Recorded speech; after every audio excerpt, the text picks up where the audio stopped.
Well, becoming Canada's most decorated Paralympian wasn't enough for Brian McKeever.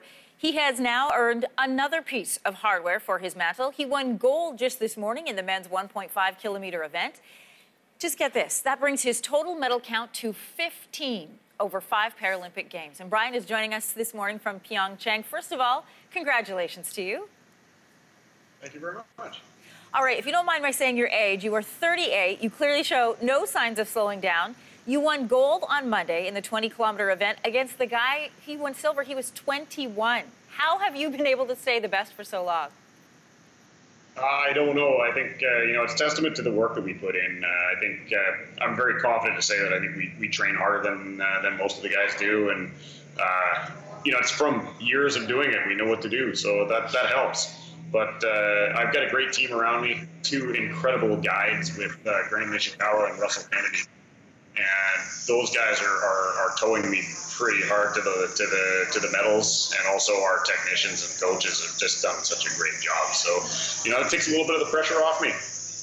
Let's talk about the guides for a moment. They also win a medal when you win a medal. Back up until 2010, your brother was actually the guide to assist you, and now you work with 2 other people. Explain for people who haven't had a chance to watch you compete, how does the system work? Well, so the guide skis in front of the athlete, and it ends up being a team event the whole way. So the guide is there to provide guidance, of course, because we don't have full vision. But we follow in, we draft off of the guides, which is incredibly important here in Korea because it's very, very windy. So the guides end up having to be a little bit faster than the athletes, ideally.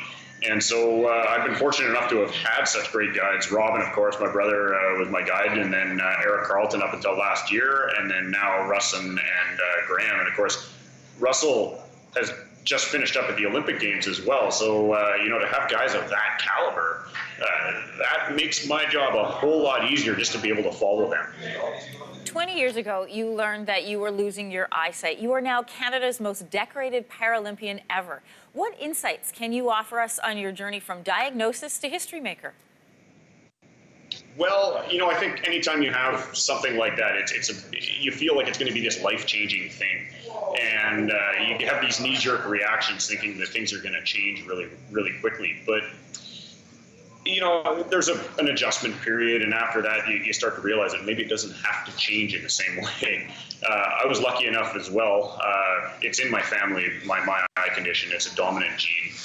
My dad has it, my aunt has it. So watching how they had lived their lives when I was young, I quickly realized after the diagnosis that it didn't have to change. My dad was an elementary school teacher, which is, in my opinion, such an important job with the future generations. And he's the one that got my brother and I into sport. He loved skiing, and he put that to us as well. So, it's because of those aspects of my life that it made it a lot easier to deal with that. You have one more event. That's the 10-kilometer race happening on Saturday. Can we ask you to look beyond that yet, maybe to 2020? Do you plan on competing again, 2022?